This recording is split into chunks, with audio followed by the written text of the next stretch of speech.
কাপড়ের কাপড় বেঁধে আমরা রোডে নামছি আমাদের জীবিকার তাগিদে। আমাদেরকে যেই রুট ম্যাপ দিয়ে আমাদের গাড়ি দেওয়া হচ্ছিল সেই রুট ম্যাপে আমাদের গাড়ি চালানো দেওয়া হচ্ছে না।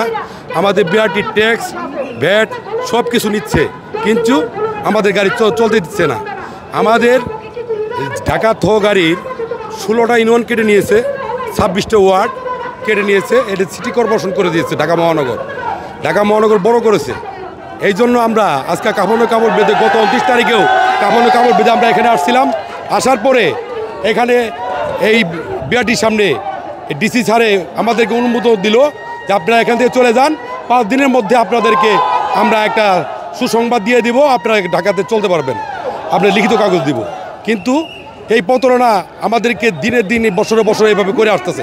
এই রকম 4-5 বছর ধরে করে আসতে বিআরটিতে কাগজ দেওয়া আছে, এই আপনার সচিবালয়ে কাগজ দেওয়া আছে, আপনার ঢাকা মিরপুর 13 নম্বর বিআরটিতে দেওয়া আছে, তারপরে পুলিশ কমিশনারের কাছে দেওয়া আছে, প্রত্যেকের কাছে আমাদের কাগজ দেওয়া আছে।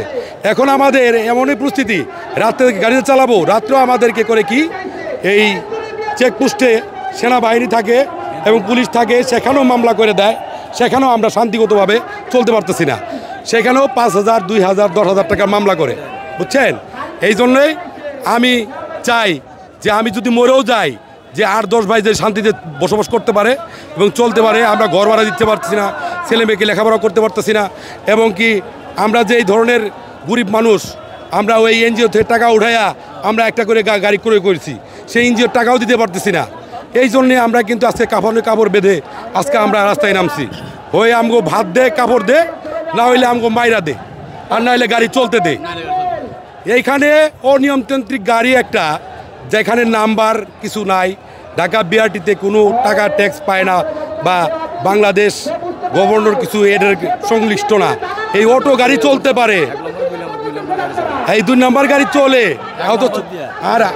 আর আমাদের ফিটনেস বিন গাড়ি ওরা চলে, আর আমাদের ফিটনেস ওয়ালা গাড়ি ঢাকা মেট্রো যা দেয়, ফিটনেসের যা পরিমাণ টাকা দেয় আমরা তা দেই, ভ্যাট ট্যাক্স একই দেই, তারপরেও আমাদের চলতে দেওয়া হচ্ছে না। আমাদের মামলা হামলা ডাম্পিং রেকার, আর আমাদের 1 মাস 1.5 মাস 2 মাস পরে ডাম্পিং থেকে গাড়ি দেওয়া হচ্ছে।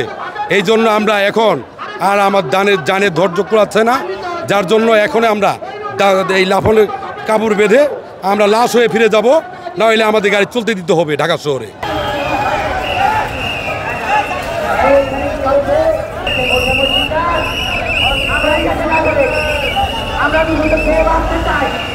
আমাদের সেই বাধা